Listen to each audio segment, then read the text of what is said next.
Good morning मेरे प्यारे दोस्तों। मैं विशाल सर आप सभी का विद्या विहार कोचिंग में स्वागत करते हैं। आज हम एक नए चैप्टर को स्टार्ट करने के लिए आए हैं जिसका नाम है निर्देशांक ज्यामिति। देखते हैं इस चैप्टर में कि ऑब्जेक्टिव टाइप का पॉइंट्स क्या सब बन सकता है। पहले उसके बारे में हम समझ लेते हैं कि यहाँ जो है निर्देशांक ज्यामिति से कौन कौन सा पॉइंट जो है बनता है, क्या सब फॉर्मूला होता है, वो सब आज हम समझते हैं। ठीक है, चलो स्टार्ट करते हैं। चैप्टर का नाम है निर्देशांक ज्यामिति।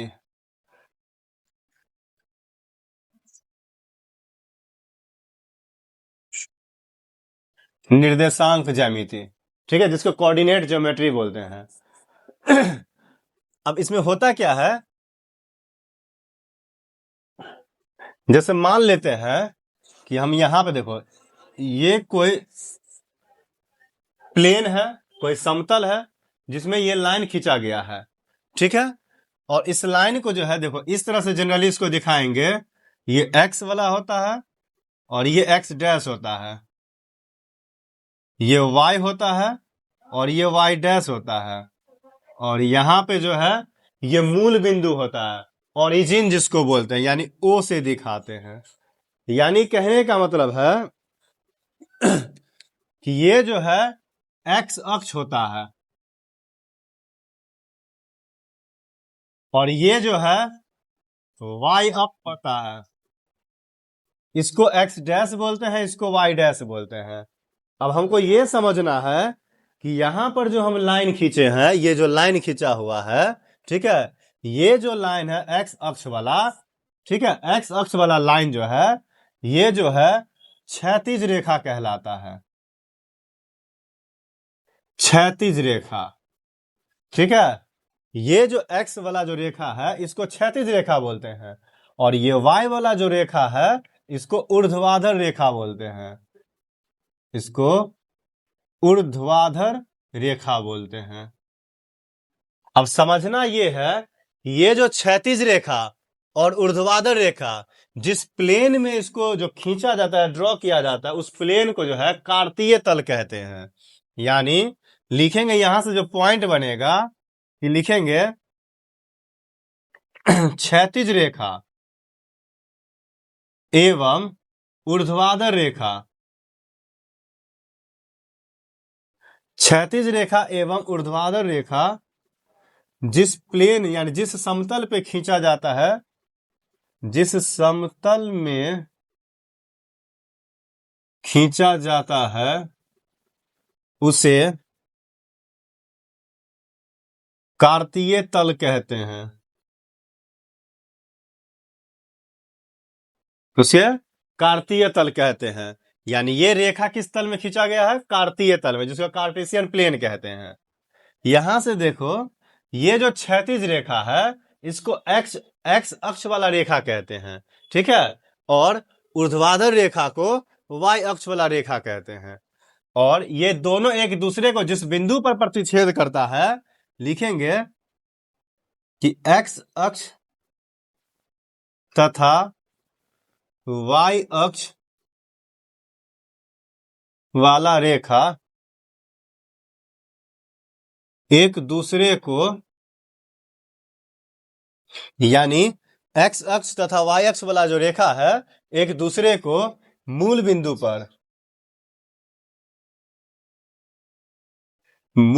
पर प्रतिच्छेद करता है। प्रतिच्छेद मतलब एक दूसरे को काटता है। ठीक है, कहां पे प्रतिच्छेद करता है? मूल बिंदु पर।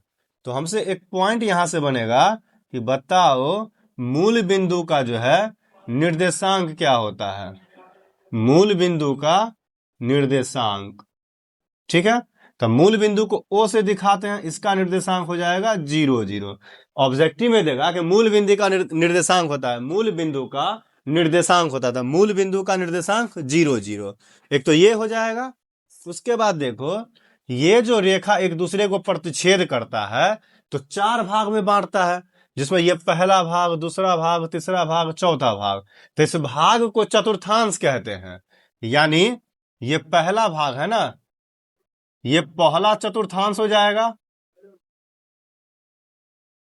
ये पहला चतुर्थांश, ठीक है। पहला चतुर्थांश में जो है x और y दोनों जो है प्लस के साइन में रहता है, दोनों प्लस में, यानी x अक्ष वाला भी और y अक्ष वाला भी। यह है दूसरा चतुर्थांश, दूसरा चतुर्थांश है ये। इसमें जो है माइनस प्लस होता है।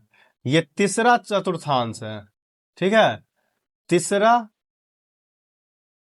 चतुर्थांश है, ठीक है। इसमें जो है दोनों माइनस में होगा। और ये चौथा चतुर्थांश है, चौथा चतुर्थांश है, ठीक है। इसमें जो है प्लस माइनस होता है, एक दूसरे का उल्टा है। चतुर्थांश को शॉर्ट में लिख दिए हैं इस तरह से, यानी 4 क्वाड्रेंट्स होता है। पहला चतुर्थांश में दोनों प्लस में, दूसरा में माइनस प्लस, तीसरा में दोनों माइनस, चौथा में प्लस माइनस, ठीक है। अब ये होता क्या है बता रहे हैं कि जैसे देखो, हमसे पूछेगा एक्स अक्ष का निर्देशांक बताने के लिए, एक्स अक्ष का निर्देशांक बताने के लिए।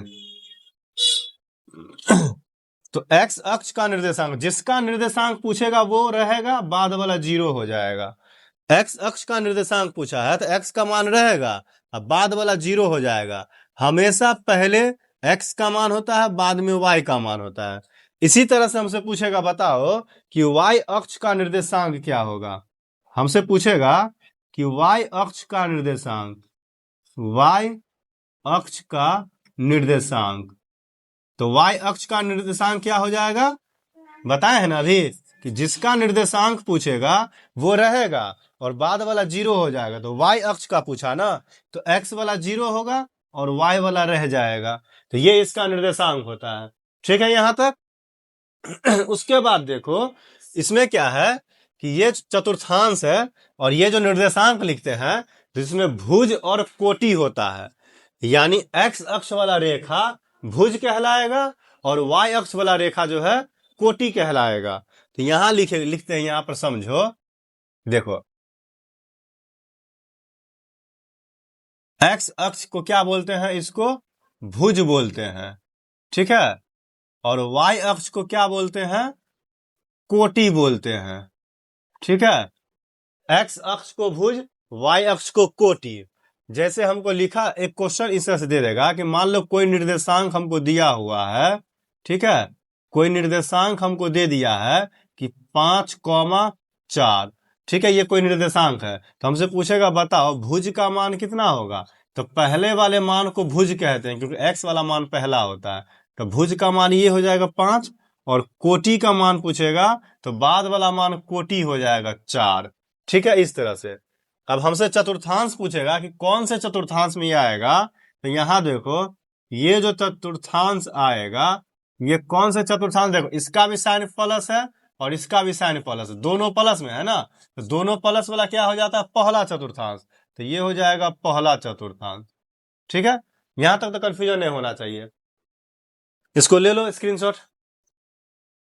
फिर इसी में आगे हम बता रहे हैं, देखो आगे क्या, अभी हम बताए थे कि भुज और कोटि। जैसे मान लो अगर निर्देशांक इस तरह से लिख देगा एक्स वाई, इसका मतलब इसको हम भुज कहते हैं, ठीक है, इसको भुज कहते हैं और इसको जो है कोटि कहते हैं, ठीक है। भुज और कोटि समझ में आ गया। कौन से चतुर्थांश में रहेगा, जैसे हमको कोई निर्देशांक दे देगा इस तरह से, ये बताओ कि ये कोई निर्देशांक दिया हुआ है हमको कि -4,1। अब चेक करो ये है माइनस में और ये है प्लस में, तो माइनस प्लस कौन से चतुर्थांश में था, तीसरा चतुर्थांश में, तो हो जाएगा ये तीसरा चतुर्थांश। इस तरह से समझ में आ जाएगा। भुज और कोटि भी समझ में आ ही गया होगा। अब देखो यहाँ मूल बिंदु का निर्देशांक भी पता है कि मूल बिंदु का निर्देशांक क्या होता है, 0, 0, ठीक है। यहां तक सब ऑब्जेक्टिव में ये सब आएगा। और कुछ पॉइंट देखो, जैसे कुछ फॉर्मूला होता है, बेसिक फॉर्मूला है जिसमें क्वेश्चन और फॉर्मूला जो है ऑब्जेक्टिव में देखने को आता है। जैसे मान लो हमसे पूछेगा कि दूरी सूत्र बताने के लिए, ठीक है, दूरी सूत्र, दूरी सूत्र। तो दूरी सूत्र जब भी निकालना होगा तो इसका फॉर्मूला होता है under root x1 minus x2 का whole square plus y1 minus y2 का होल स्क्वायर। ठीक है, ये इसका फॉर्मूला होता है।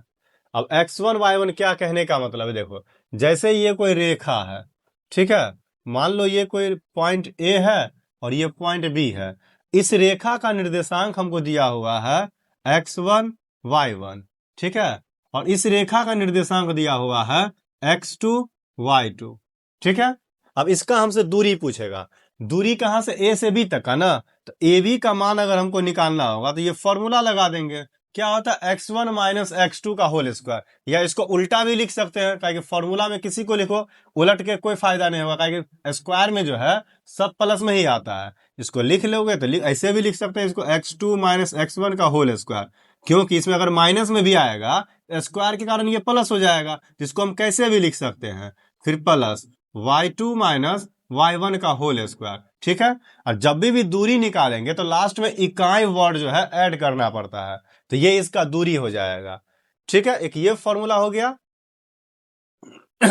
इसके बाद देखो ये वीवीआई पॉइंट है, जब भी पूछेगा ना कि मूल बिंदु से दूरी बताने के लिए किसी भी बिंदु का, देखो मूल बिंदु से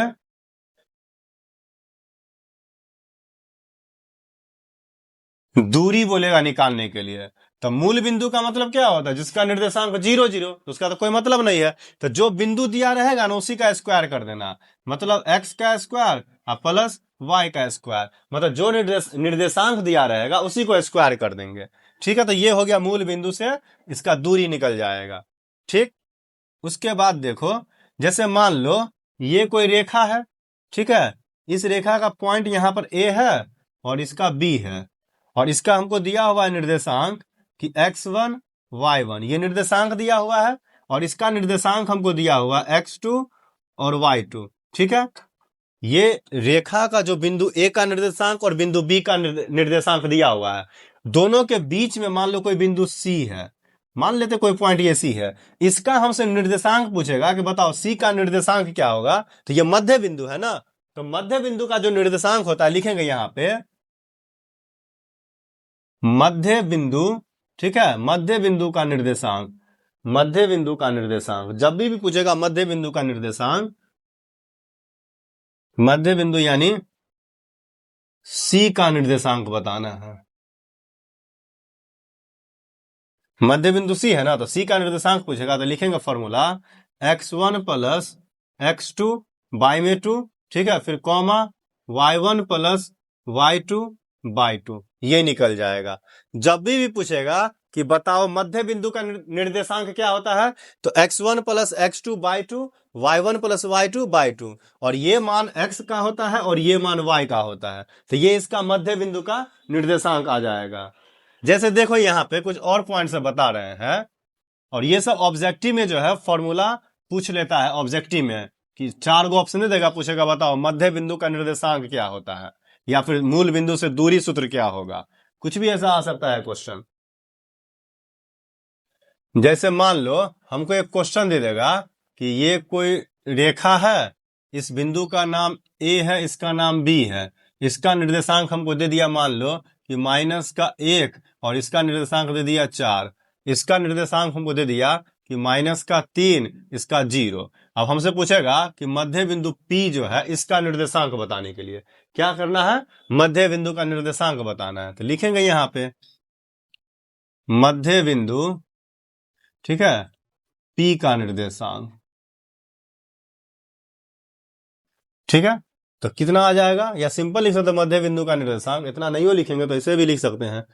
तो देखो यहां से फॉर्मूला क्या होता है, x1 plus x2 by 2, x1 plus x2, ये फॉर्मूला लिख लो बाई में 2, y1 प्लस y2 बाई में 2, ठीक है। अब देखो x1 कहने का मतलब पहला ये है x1 का मान, तो ये हो जाएगा -3, फिर फॉर्मूला में प्लस, और x2 कहने का मतलब ये है, तो ये है -1, और टोटल के बाई में 2, फिर comma y1 plus y2, y1 कहने का मतलब ये है, फिर प्लस y2 कहने का मतलब ये है, इसके बाई में 2 आ जाएगा। इसको सॉल्व करेंगे तो ये होगा -3 प्लस -1, और ये हो जाएगा 4/2। आगे सॉल्व करेंगे तो -4/2 और यहाँ पे है 4/2। अब इसको काटेंगे तो ये आएगा 2 टाइम में, ये आएगा 2 टाइम में, ठीक है। तो इसका आंसर जो आ जाएगा मेरे पास, ये आ गया -2 और ये आ गया +2। ये हो गया इसका मध्य बिंदु का निर्देशांक। तो निकल जाएगा आराम से। जैसे मान लो कुछ और पॉइंट, ये कोई रेखा है, ठीक है। इस रेखा का चतुर्थांश हमको दिया हुआ है कि मान लो x1 y1, ठीक है। और इसका निर्देशांक हमको दिया हुआ है x2 y2, ठीक है। इस पॉइंट पे ये जो है, इस रेखा को जो है, मान लो x और y पे जो है इसको 2 भाग में बांट रहा है। मान लो ये पॉइंट A है और ये पॉइंट B है, ठीक है। तो AB कोई रेखाखंड है जिसको बिंदु P जो है 2 भाग में बांट रहा है, और किस अनुपात में? m/n में, ठीक है। ये रेखा को जो है m/n में जो है इसको विभाजित कर रहा है। तो यहां पर अगर पूछेगा हमसे बताने के लिए किस बिंदु पे विभाजित करता है, वो बताने के लिए जब ये आएगा तो 2 केस बनेगा, एगो अंतः विभाजन होता है, एगो बाह्य विभाजन होता है। तो पहला कंडीशन अगर अंतः विभाजन पूछेगा, अंतः विभाजन, तो इसका जो है विभाजन सूत्र होता है। तो अंतः विभाजन पूछेगा ना, तो इसके लिए फॉर्मूला हो जाएगा कि देखो m into x2 plus n into x1 by में m प्लस n। पहला तो ये हो गया, और दूसरा हो जाएगा m into y2 plus n into y1 by में हो जाएगा m प्लस n। और ये जो मान आएगा ये इसका मान आएगा p का। अंतः विभाजन पूछा है ना, अंतः विभाजन किसका? p का पूछा है, x और y, जो विभाजन सूत्र से होता है, ठीक है। यानी ऐसे समझो, नहीं समझ में आया तो जैसे इसको देखो,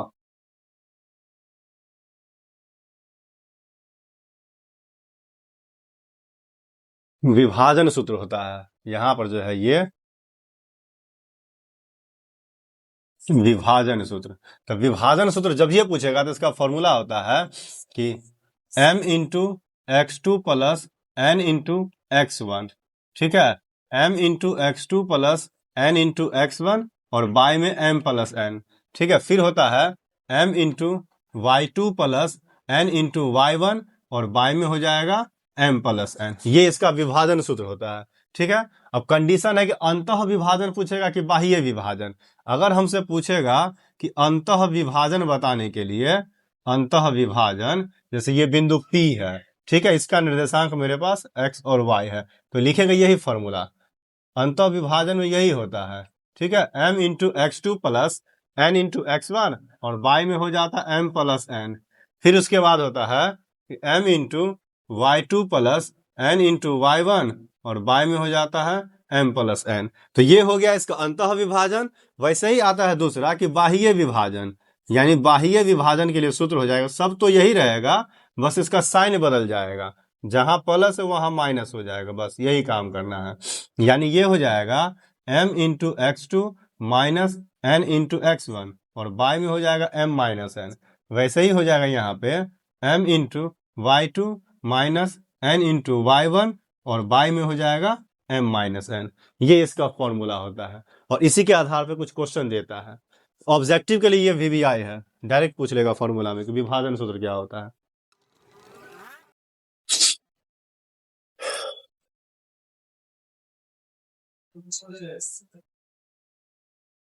एक होता है सरेखी रेखा, ठीक है। जो भी बिंदु दिया रहेगा पूछेगा बताओ ये सरेखी बिंदु है कि नहीं, या सरेखी रेखा है कि नहीं। जैसे मान लो, या सरेखी बिंदु समझ लो, रेखा होता सरेखी बिंदु।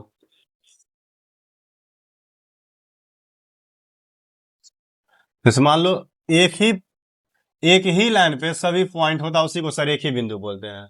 एक ही रेखा पे सभी बिंदु को सरेखी बिंदु, जैसे मान लो A है, B है, ये C है, ठीक है। तो सरेखी बिंदु कब होगा? जब AB बराबर AC प्लस BC हो जाएगा, मतलब दूरी सूत्र से निकालेंगे, ठीक है, दूरी सूत्र से, यानी दूरी सूत्र से ये निकालेंगे।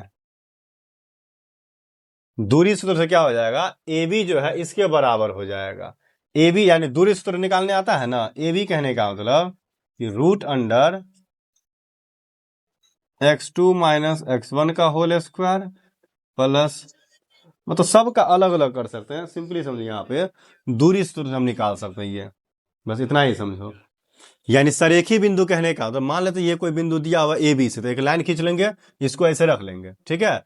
फिर चेक करेंगे दूरी सूत्र से, ए बी का दूरी निकाल लेंगे, एसी का दूरी निकाल लेंगे और बीसी का दूरी निकाल लेंगे, और चेक करेंगे किसी दो को प्लस करने पे तीसरे के बराबर आता है कि नहीं, ठीक है। इस दूरी सूत्र से हम निकाल सकते हैं, ठीक। फिर उसके बाद देखो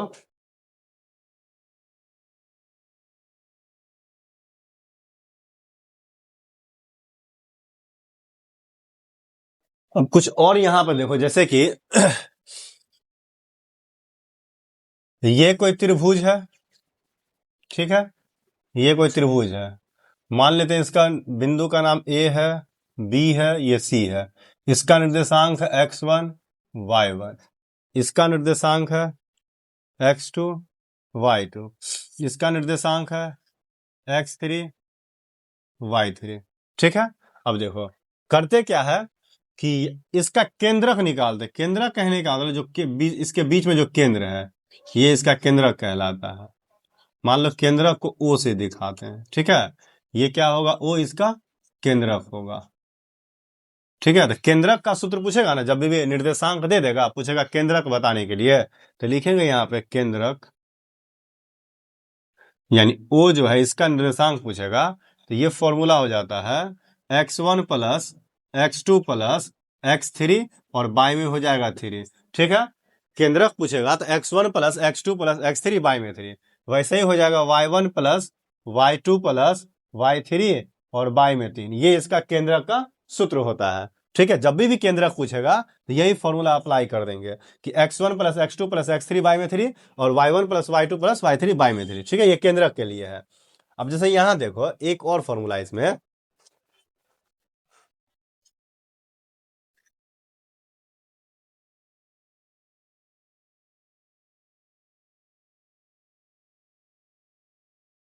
जैसे देखो यहां पर ये कोई त्रिभुज है,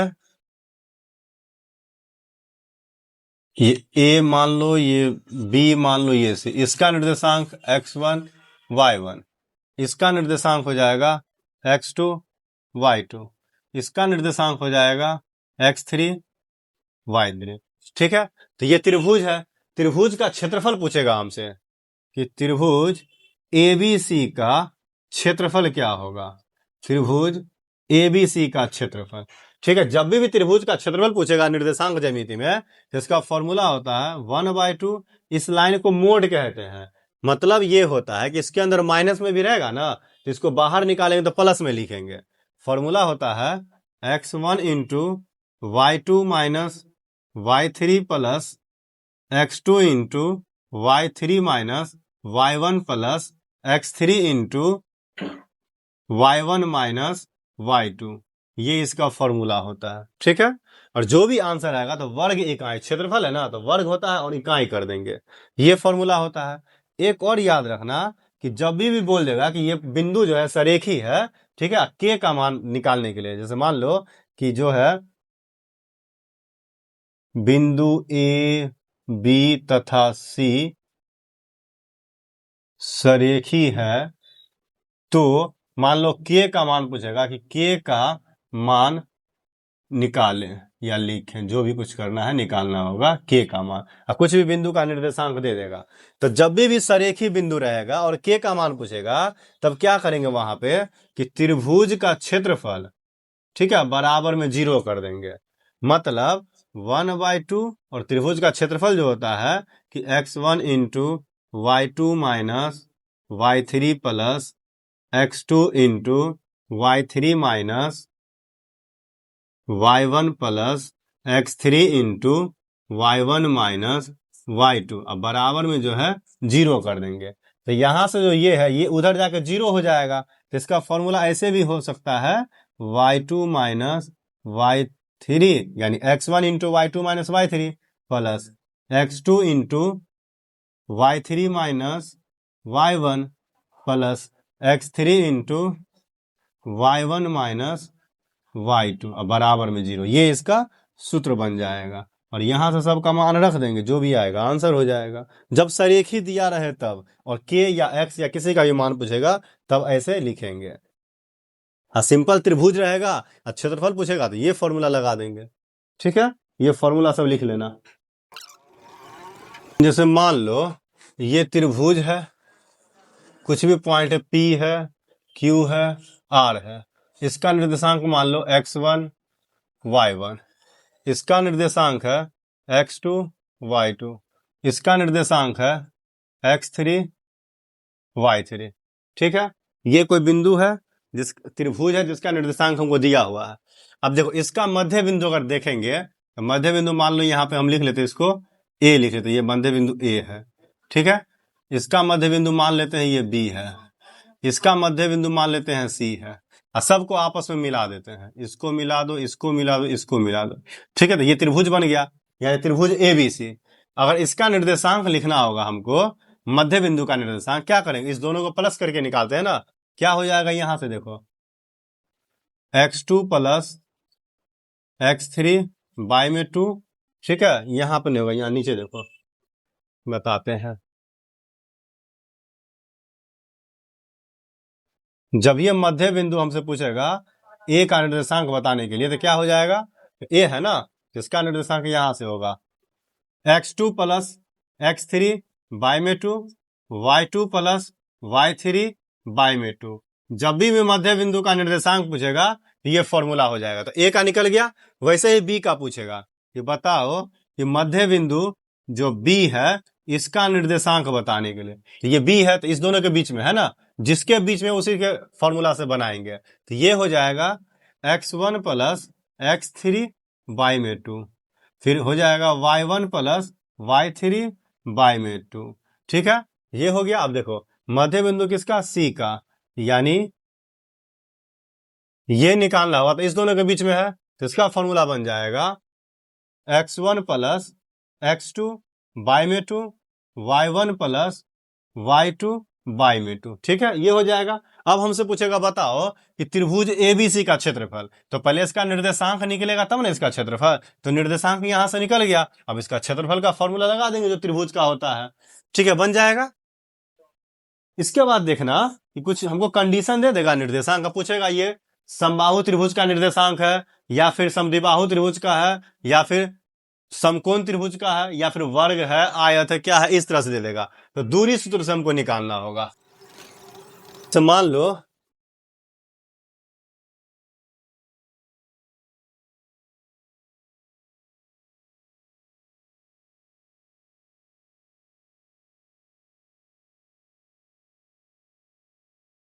समबाहु त्रिभुज में क्या होता है, सभी भुजा बराबर होता है।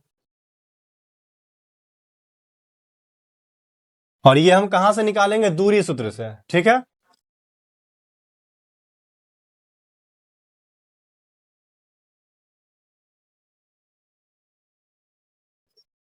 समद्विबाहु त्रिभुज में क्या होता है कि कोई भी दो भुजा बराबर होता है, कोई भी दो भुजा आपस में क्या होता है, बराबर होता है। और ये कहां से पता चलेगा, दूरी सूत्र से निकाल लेंगे। कोई भी निर्देशांक दिया रहेगा उसका दूरी सूत्र से निकाल लेंगे और चेक करेंगे, अगर कोई भी दो भुजा बराबर है मतलब वह समद्विबाहु त्रिभुज का निर्देशांक हो जाएगा। अगर तीनों भुजा मतलब तीनों दूरी बराबर आ रहा है तो समझेंगे समबाहु त्रिभुज का जो है निर्देशांक होगा। जैसे अगर समकोण त्रिभुज का पूछेगा तो लिखेंगे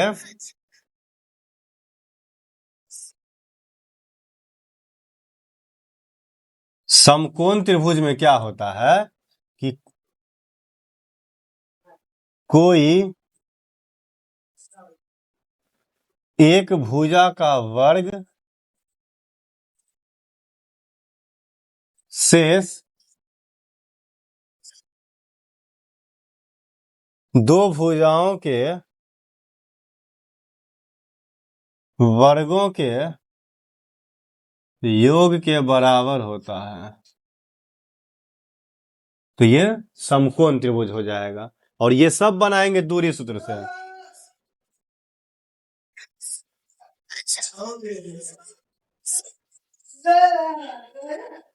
विषमबाहु त्रिभुज में क्या होता है कि सभी भुजा जो है असमान होता है, मतलब बराबर नहीं होता है।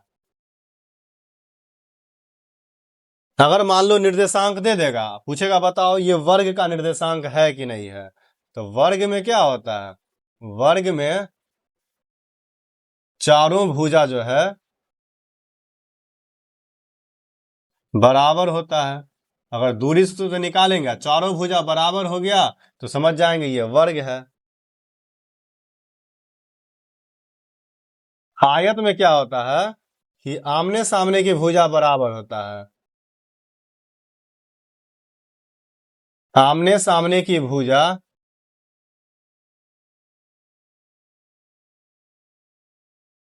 बराबर होता है।